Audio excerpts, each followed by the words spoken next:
Welcome to Better Every Day, your source of information in matters of self-improvement, health, motivation, and self-help.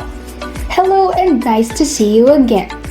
If you are new to the channel, consider subscribing and hit the notification bell so you can be updated of the latest videos which might be of help to your self-improvement.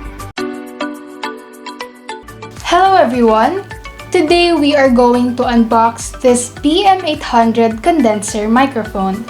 I bought this mic from Shopee for a price of 720 pesos, which is already discounted because I bought this at their 9/9 sale from MSM Electronics. I will leave the link of the shop where I got this so that if you want to buy, you can just check it out. The package itself is like this when it arrived. The box is wrapped in a bubble wrap, which is pretty secure, and here is the shipping label.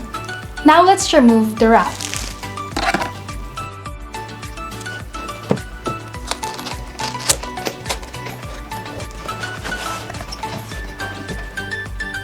We have this pop filter. It is used for noise reduction.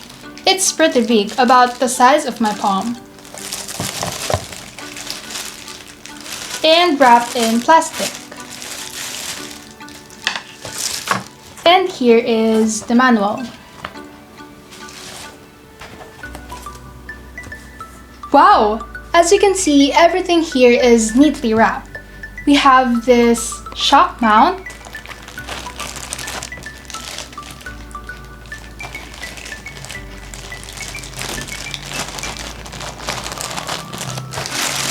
a cord,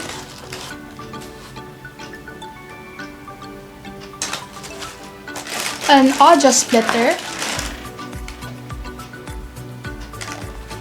a table stand,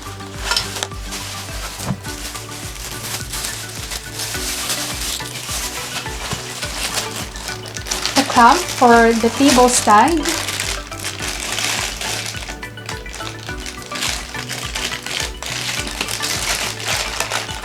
the foam cap, which is also for noise reduction,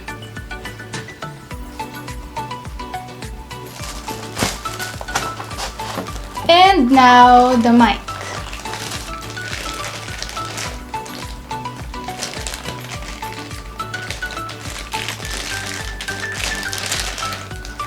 It has a color gold steel net and zinc alloy black handle. Look how elegant it is. Here is the brand name BM-800. At the bottom is where you can connect your mic to a cord or sound card or audio splitter.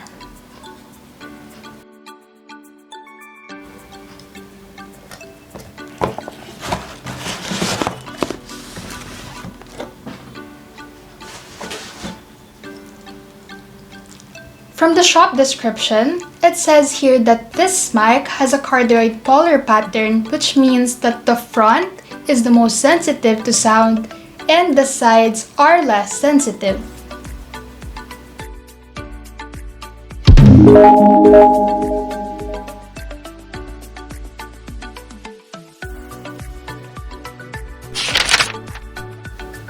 Now we are going to set this up. We'll start by connecting this clamp to the table.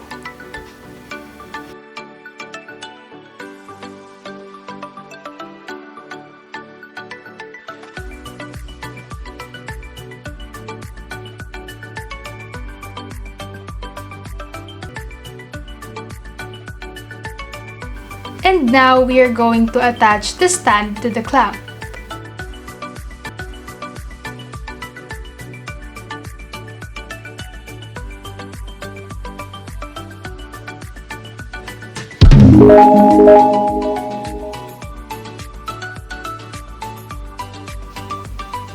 Then we will connect the shock mount to the stand. Shock mount is important to provide protection, and it also lessens the vibrations traveling to the microphone.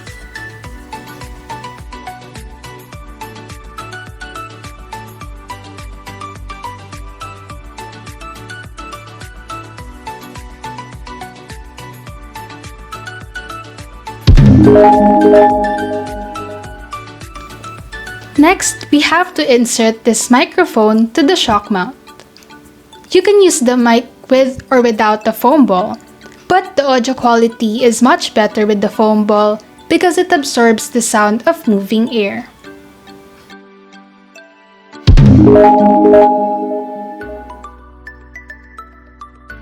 The pop filter right here is to reduce the popping sound when speaking.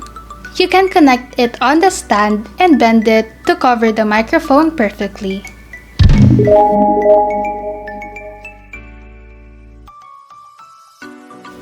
Connect the cord to the microphone.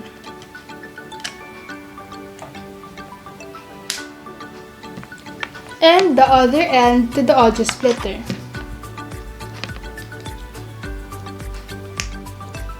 You need an earphone to connect the other socket at the audio splitter. And the plug here is to connect to the laptop.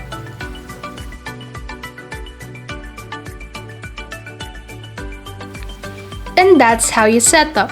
And now you can start recording.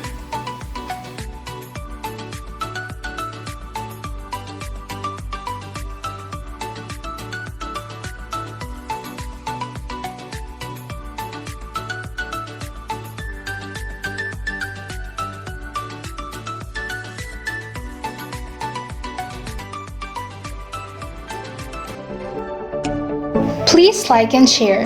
Goodbye!